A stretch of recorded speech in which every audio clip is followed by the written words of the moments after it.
Welcome for today's lecture, and the topic for today's lecture is legislature. As we all know that state is a political entity and its machinery is government. Government has its three parts. Government का पहला part is legislature, second is executive and the third is judiciary. Legislature body law बनाती है, clear? And executive body उसी law को implement करती है, उसी law को इन्फोर्स करवाती है. Judiciary is interpreter of the law, यानी जो लॉ बना है वो कॉन्स्टिट्यूशन के को फॉलो कर रहा है या नहीं, वो जुडिशरी चेक करती है. और दूसरा, कॉन्स्टिट्यूशनल राइट्स जो भी दिए गए हैं उसके गारंटर होती है जुडिशरी. तो आज पहला हम पढ़ने वाले हैं, दैट इज लेजिस्लेचर पार्ट, यानी गवर्नमेंट का लॉ मेकिंग बॉडी के बारे में. Today we are going to discuss upon it. Law making body in India and UK it is called as parliament, और इसी लॉ मेकिंग बॉडी को US में कहते हैं Congress. Coming back to India, ये जो लॉ मेकिंग बॉडी है यानी पार्लियामेंट जो है, पार्लियामेंट के थ्री कंपोनेंट्स हैं. पहला क्या है? लोकसभा, दूसरा राज्यसभा एंड तीसरा is president of India. Lok Sabha और राज्यसभा को हम यूनानिमसली बाइकैमरलिज्म के भी कहते हैं. सिमिलरली यूएस में जो लॉ मेकिंग बॉडी है जिसे हम कांग्रेस कहते हैं, वो भी बाइकैमरल है, यानी उसके भी दो हाउसेस हैं. और उसके दो हाउसेस को क्या कहते हैं? पहले को कहते हैं हाउस ऑफ रिप्रेजेंटेटिव और दूसरे को क्या कहते हैं? सीनेट. क्लियर? नाउ हमारा जो फोकस ऑफ डिस्कशन रहेगा आज, वो स्पेशली इंडिया के ऊपर रहेगा. और इंडिया की लॉ मेकिंग बॉडी को, as we have discussed earlier, parliament कहते हैं. ये पार्लियामेंट के थ्री कंपोनेंट्स होते हैं, राज्यसभा, लोकसभा और प्रेसिडेंट ऑफ इंडिया. तो पहला हमारा रहेगा राज्यसभा. राज्यसभा को और दूसरे नाम से कहा जाता है upper house. Upper house because the age limit for the membership of the Rajya Sabha is 30 years. ठीक है? Now it is also being called as the permanent house. Permanent house इसलिए क्योंकि राज्यसभा कभी भी डिसॉल्व नहीं होती. The third one is Council of States, यानी council of state भी कहा जाता है राज्यसभा को. क्यों? क्योंकि इसके जो भी मेंबर्स होते हैं वो स्टेट असेंबली से आते हैं, नॉमिनेटेड. अब राज्यसभा के पावर्स देखते हैं. पावर्स का मतलब होता है कि देखो, as I have told earlier, law making body क्या क्या है, यानी किसी की भी टॉपिक पे, किसी भी इशू पे लॉ बनाना है तो वो राज्यसभा, लोकसभा से वो बिल पास होगा, और वो तब तक एक्ट नहीं बनेगा जब तक प्रेसिडेंट ऑफ इंडिया उस पर साइन नहीं कर देते. तो हमें अगर लॉ बनाना है, हमें अगर किसी टॉपिक पे डिस्कशन करना है, और वो टॉपिक अगर हुआ ऑल इंडिया सर्विस से रिलेटेड, जैसे ऑल इंडिया सर्विसेज से रिलेटेड हुआ, जैसे आईएएस, आईपीएस यानी यूपीएससी के इश्यू के बारे में कोई भी डिस्कशन करना है, उस बिल की शुरुआत कहाँ से होती है? राज्यसभा से होती है. फॉर एन एग्जाम्पल, अभी एक प्रपोजल आया था कि ये जो जुडिशरी का एग्जाम है वो भी सेंट्रल लेवल पे होना चाहिए, डिफरेंट स्टेट्स जो ऑर्गेनाइज करवाते हैं वो नहीं होना चाहिए. तो ये सब प्रपोजल्स, ये सब नया डिस्कशन, ये सब न्यू आइडिया की शुरुआत कहाँ से होती है, इसका डिस्कशन कहाँ से शुरुआत होता है, ये बिल कहाँ पर पहले प्रपोज होता है, वो है राज्यसभा. सिमिलरली जो बिल रिगार्डिंग नेशनल इमरजेंसी है, उसकी भी स्टार्टिंग पॉइंट क्या है डिस्कशन की, वो है राज्यसभा. इनका tenure member of Rajya Sabha are appointed for the 6 years. ठीक है? लेकिन ये कभी डिसॉल्व नहीं होती एज सेट, इसीलिए इसे परमानेंट हाउस कहते हैं. क्यों? क्योंकि इसके 1/3 जो मेंबर्स है वो आफ्टर एवरी 2 years पे रिटायर होते रहते हैं. For an example, I have given an example of a Raj Babbar because everyone knows he is a famous actor. उनका रिटायरमेंट होने जा रहा है on 25th of November 2020. Now the next is total strength. Rajya Sabha की कितनी है? टोटल स्ट्रेंथ राज्यसभा की है 250, पर अभी प्रेजेंटली कितनी है? 245 है. अब ये जो 250 है टोटल स्ट्रेंथ, उसको हम कैसे डिवाइड करते हैं? तो it is divided, you can see here 250 को हमने डिवाइड किया 238 + 12. ये जो 238 है वो इनडायरेक्टली होते हैं, इनडायरेक्ट इलेक्शन यानी वो इलेक्शन जिसमें एडल्ट फ्रेंचाइज के थ्रू कॉमन पीपल यानी common citizen of India vote नहीं देते हैं, उसको इनडायरेक्ट इलेक्शन कहते हैं। डायरेक्ट इलेक्शन का एग्जाम्पल आप जान लो। डायरेक्ट इलेक्शन का एग्जाम्पल हुआ जैसे लोकसभा का इलेक्शन हुआ, जैसे म्यूनिसिपैलिटीज का इलेक्शन हुआ, जैसे पंचायत का इलेक्शन हुआ, वहाँ डायरेक्ट इलेक्शन होता है यानी वोटर्स डायरेक्टली वहाँ वोट कास्ट करते हैं। उसको छोड़कर जो भी इलेक्शन है उसको इनडायरेक्ट फॉर्म ऑफ इलेक्शन ही कहेंगे। तो इन राज्यसभा के मेंबर्स का अपॉइंटमेंट कैसे होता है? इनडायरेक्ट इलेक्शन होता है इनका। स्टेट असेंबली इनडायरेक्टली ये इलेक्ट होते हैं स्टेट असेंबली से। फॉर एन एग्जाम्पल, अभी ज्योतिरादित्य सिंधिया जो कि मध्य प्रदेश से हैं, उन्होंने कांग्रेस छोड़ के बीजेपी ज्वाइन किया, तो उनको डायरेक्टली ही फॉरेन राज्यसभा का मेंबरशिप दे दिया गया। क्यों?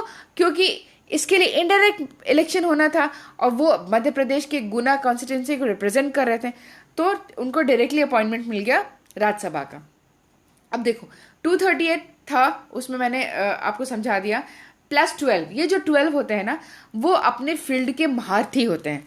जैसे वो कोई भी बहुत एमिनेंट पर्सनालिटी हुई लिटरेचर या स्पोर्ट्स या फिर साइंस की या फिर उसको सोशल सर्विस की। इसी फॉर एन एग्जाम्पल आप देख सकते हो जैसे सचिन तेंदुलकर एंड रेखा, इनका भी डायरेक्ट नॉमिनेशन हुआ था bye the president of India. ठीक है, ये जो 12 मेंबर्स होते हैं वो डायरेक्टली नॉमिनेट होते हैं by the president of India से। और जैसे ये लोग भी 6 इयर्स के लिए नॉमिनेट हुए थे और ये दोनों रिटायर हो चुके हैं अब राज्यसभा से इन द ईयर 2018। क्लियर हो गया अब आपको Rajya Sabha. Now coming to the next component of parliament, that is Lok Sabha. अब लोकसभा का दूसरा नाम क्या है? We can see here on the slide. Lok Sabha को हम लोअर हाउस भी कहते हैं बिकॉज इसकी जो मिनिमम एज है इट इज 25। इसको पॉपुलर हाउस क्यों कहते हैं? क्योंकि यहाँ पे डायरेक्ट इलेक्शन होता है, पॉपुलेशन डायरेक्टली पार्टिसिपेट करती है थ्रू द एडल्ट फ्रेंचाइज। जैसे मैंने आपको राज्यसभा में बताया था, वहां पे इनडायरेक्ट इलेक्शन होता है, स्टेट असेंबली के बंदे आते हैं। तो लोकसभा को हम पॉपुलर हाउस क्यों कहते हैं? क्योंकि यहाँ पे पॉपुलेशन डायरेक्टली इन्वॉल्व होती है थ्रू द एडल्ट फ्रेंचाइज। इसको टेम्पररी हाउस क्यों कहते हैं? क्योंकि ये 5 साल बाद डिसॉल्व हो जाती है। ये हाउस कई बारी 5 साल से पहले भी डिसॉल्व हो जाती है अगर इसके मेंबर ऑफ पार्लियामेंट मेजोरिटी या फिर दूसरे पार्टी में चले जाते हैं और मेजोरिटी ये प्रूव करने में फेल हो जाए। फॉर एन एग्जाम्पल, ये लोकसभा की जो हाउस है 13 दिन के लिए भी बनी थी, सिर्फ 13 डेज के लिए बनी थी इन द ईयर 1999 जब अटल बिहारी वाजपेयी जी की सरकार थी। तो आप समझ सकते हो कि इसका जो टेन्योर होता है वो कितना कम टाइम के लिए भी हो सकता है। Qualifications you can see here, age minimum 25 होना चाहिए, सिटीजन ऑफ इंडिया होना चाहिए, अनसाउंड माइंड का नहीं होना चाहिए यानी वर्किंग कैपेबिलिटीज हो माइंड में, यानी विजडम को यूज करने की कैपेसिटीज हो बंदे के अंदर, कोई ऑफिस ऑफ प्रॉफिट नहीं होना चाहिए यानी एट अ टाइम अगर आप लोकसभा के मेंबर हो रहे हो तो आप कहीं और इन्वॉल्व नहीं हो, कहीं और से फाइनेंशियल बेनिफिट नहीं ले सकते हैं। And the last is bankrupt. Total membership पे अभी आप यहाँ पे देखो मैक्सिमम स्ट्रेंथ कितनी होनी चाहिए? 552। एट प्रेजेंट हमारी लोकसभा की कितनी स्ट्रेंथ है? 545। ठीक है, ये 545 जो स्ट्रेंथ है उसका सीट डिस्ट्रीब्यूशन मैंने आपको थोड़ा सा यहाँ बताया है। 530 जो मेंबर्स हैं वो स्टेट से होना चाहिए। जैसे हमारे पीएम नरेंद्र मोदी जी कहाँ से खड़े हुए थे, कहाँ से कॉन्टेस्ट किया था इन्होंने इलेक्शन? गुजरात से किया था, वाराणसी से किया था, ऑल दैट। 13 जो मेंबर्स हैं यानी ये 13 मेंबर्स यही 13 मेंबर मैक्सिमम हो सकता है 20 मेंबर्स। ये कहाँ से आना चाहिए? ये यूनियन टेरिटरी से आना चाहिए हमारे। और जो 2 मेंबर हैं वो डायरेक्टली नॉमिनेट होते हैं by the president of India. वो कौन होना चाहिए? Anglo Indian. एंग्लो इंडियन से क्या मतलब है? एंग्लो का मतलब लिटरल मीनिंग होता है इंग्लिश। ठीक है, तो ये एंग्लो इंडियन 2 मेंबर नॉमिनेट होते हैं डायरेक्टली प्रेसिडेंट ऑफ इंडिया से। और अगर किसी भी बंदे के पेरेंट्स में एक भी पेरेंट अगर ब्रिटिशर्स है और दूसरा पेरेंट इंडियन है तो उस बंदे को कहेंगे कि ये एंग्लो इंडियन को रिप्रेजेंट कर रहा है। ठीक है, तो प्रेसिडेंट ऑफ इंडिया 2 ऐसे बंदे को लाते हैं डायरेक्टली लोकसभा में जो एंग्लो इंडिया को रिप्रेजेंट करता है। अब मैंने ये जो प्रेजेंट स्टेटस ऑफ लोकसभा है यहाँ पर मैंने आपको दिखाने की कोशिश करी है। जैसे 545 टोटल अभी लोकसभा के मेंबर हैं, जिसमें से नेशनल डेमोक्रेटिक अलायंस को 335 है, और यानी जो हमारे बीजेपी हैं उसको क्लियर कट मेजोरिटी इस बार थी, 303 मेजोरिटी थी, और इसके कुछ अलायंस थे तो टोटल इनका स्ट्रेंथ हो गया 335। यूनाइटेड प्रोग्रेसिव अलायंस 93 थे, जिसमें कांग्रेस को 52 मिला था। आप यहाँ देख सकते हो नंबर्स लोकसभा के, देख सकते हो। ये जो बहुत इंपॉर्टेंट पॉइंट है वो यहाँ देखो, यहाँ लिखा है 62 MPs प्लस 1 PM, यानी काउंसिल ऑफ मिनिस्टर्स हमारे कितने होंगे 63। अब यहाँ जो बहुत इंपॉर्टेंट है, समझो बात को, एट अ टाइम ये बंदे जो हैं 63 मेंबर्स जो हैं एट अ टाइम वो लेजिस्लेटिव बॉडी के भी मेंबर हैं, और यही 63 मेंबर्स जो हैं वो एग्जीक्यूटिव बॉडी के भी मेंबर हैं। क्लियर? ये नहीं, लोकसभा का जो टोटल स्ट्रेंथ है हमारा 545, उसी में से जो ये 63 हैं, इसी 545 के जो ये 63 मेंबर्स हैं at a point of time ये लेजिस्लेटिव बॉडी के में भी हैं, और यही बंदे एग्जीक्यूटिव बॉडी में भी हैं। यानी अपने अपने विभाग, अपने अपने मिनिस्ट्री, अपने अपने मिनिस्ट्री का ये लॉज भी बना रहे हैं, और उसी लॉज को with in the executive body वो इम्प्लीमेंट भी करवा रहे हैं। अब जो बहुत इंपॉर्टेंट बात है वो सुनो, इसीलिए हमारा पार्लियामेंट्री फॉर्म है ऑफ गवर्नमेंट, इसीलिए बिकॉज यहाँ पे separation of both the bodies of government नहीं है, यानी separation of power clear cut नहीं है। क्यों? क्योंकि यहाँ एग्जीक्यूटिव बॉडी और जो लेजिस्लेटिव बॉडी है वो दोनों ओवरलैप कर रही है। आप यहाँ से समझ सकते हो, यही जो काउंसिल ऑफ मिनिस्टर्स हैं, यही council of ministers at a point of time वो लेजिस्लेटिव बॉडी में भी है, at a given point of time वो एग्जीक्यूटिव बॉडी में भी है। ये जो ओवरलैप हो गया ना इनकी वजह से, इसलिए हमारे यहाँ clear cut separation of power नहीं है। Clear? Now the last component that is the president of India. President of India को हम हाईएस्ट पोस्ट कहते हैं इंडिया की, हाईएस्ट गिवन कॉन्स्टिट्यूशनल पोस्ट है इनकी। क्वालिफिकेशंस क्या है इनका? 35 एज होना चाहिए मिनिमम, सिटीजन ऑफ इंडिया होना चाहिए, sound mind, we have discuss this earlier also. Election method क्या है इनका? इनडायरेक्ट इलेक्शन होता है, यानी इनडायरेक्ट यानी कॉमन पीपल एडल्ट फ्रेंचाइज वाला नहीं यूज कर सकते हैं। इनका इनडायरेक्ट इलेक्शन में पार्टिसिपेशन किसका किसका होता है? लोकसभा राज्यसभा के दोनों मेंबर्स का होता है, और स्टेट लेजिस्लेटिव असेंबली का होता है, और 2 यूनियन टेरिटरीज यानी दिल्ली और पौंडीचेरी के जो मेंबर्स है वो ये सब मिलकर हमारे प्रेसिडेंट ऑफ इंडिया को इनडायरेक्टली थ्रू अपॉइंटमेंट होता है। नाउ कमिंग टेन्योर इनका 5 इयर्स का होता है। ओथ इन्हें चीफ जस्टिस ऑफ इंडिया दिलाते हैं। रिजाइन करना होता है इन्हें तो ये वाइस प्रेसिडेंट को अपना रिजिग्नेशन देते हैं, और अगर इन्हें हटाना है इम्पीचमेंट करता है। अगर in case president is violating any constitutional laws तो उन्हें हटा सकते हैं by the majority of both the houses, यानी दोनों हाउसेस में मेजोरिटी के साथ इन्हें इम्पीचमेंट किया जा सकता है प्रेसिडेंट ऑफ इंडिया को। इनके पावर्स क्या हैं we can discuss here. Administrative power क्या है, यानी ये हेड ऑफ द स्टेट माने जाते हैं as I discussed earlier. Appointment करते हैं prime minister, council of ministers को, and you can see on the slide. Military power क्या है? President of India is regarded as the supreme commander of air force, और ये जो expenditure होता है आर्मी का वो डिसाइड करते हैं president of India with the discussions with the discussions from the Prime Minister of India. Clear? Prime Minister and Council of Ministers. उनके discussions के बाद he decides what will be the expenditure of the military. Now the third is diplomatic power.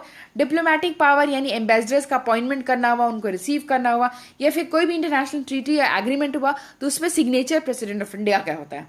Legislative power, you know very well कि कोई भी bill act तब तक नहीं बनेगा जब तक कि उसमें प्रेसिडेंट ऑफ इंडिया का सिग्नेचर नहीं होगा।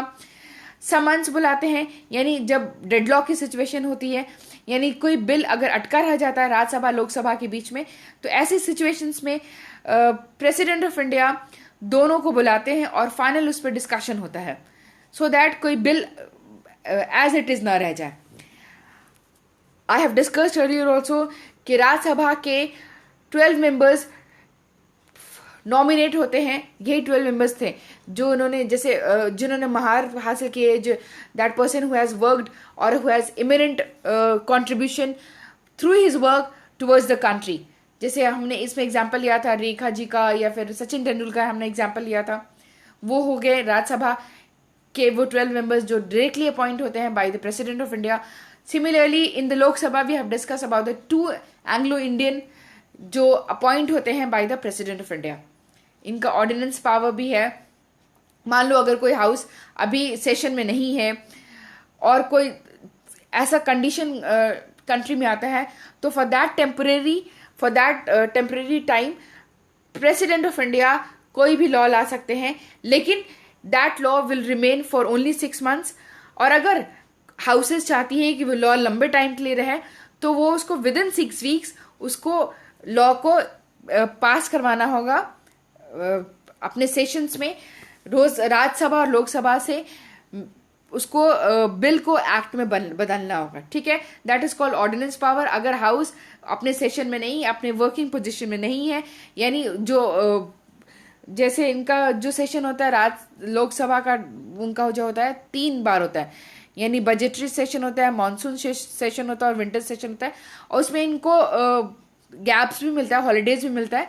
अगर हॉलीडेज में गई हुई है हाउसेज, या फिर मान लो कि लोकसभा भंग हो चुका है और टाइम डिमांड कर रहा है कोई नया लॉ बनाने के लिए, सो दैट वो जो प्रेजेंट सिचुएशन है उसको ओवरकम करने के लिए, तो ऐसे सिचुएशन में प्रेसिडेंट ऑफ इंडिया लॉ बना सकती है, and that is called ordinance power of the president of India. Now the next is emergency power. जैसे यहाँ पे you can see on the slide, national emergency हुई या फिर स्टेट इमरजेंसी या फाइनेंशियल इमरजेंसी हुई, इन सारे इमरजेंसीज को लगाने की जिम्मेदारी का पावर ऐसे सिचुएशंस को लगाने या फिर इमरजेंसी इंप्लीमेंट करने का पावर प्रेसिडेंट ऑफ इंडिया को है। अभी तक हमारे देश में फाइनेंशियल इमरजेंसी नहीं लगी है, गॉड फॉरबिड हम कोविड-19 से we can overcome with it और फाइनेंशियल इमरजेंसी की सिचुएशन ना आए। And the last one is pardon power. जैसे प्रिजनर्स अपना पार्डन के लिए, यानी अपनी क्षमा के लिए प्रेसिडेंट ऑफ इंडिया को अपील कर सकते हैं, जैसे दया याचना कहते हैं उसे, अपील कर सकते हैं कि उनको पार्डन कर दिया जाए, उन्हें माफ कर दिया जाए उस सजा के लिए। फॉर एन एग्जाम्पल, जैसे अभी हम निर्भया केस में जानते हैं कि उसके जो दोषी थे उन्होंने कई बार अपनी पार्डन एप्लीकेशन दी थी प्रेसिडेंट ऑफ इंडिया को, पर उन्होंने रिजेक्ट कर दी थी। This is all about the legislature, यानी कानून बनाने के बारे में we have discussed, legislative body के बारे में we have discussed in the detail, all the 3 components we have discussed. This can also be called as the concept of legislature. So thank you, and if you have any query related to this video, you can comment in the comment. You can ask this questions in the comment box. Thank you, and this is for today's video. Thank you so much.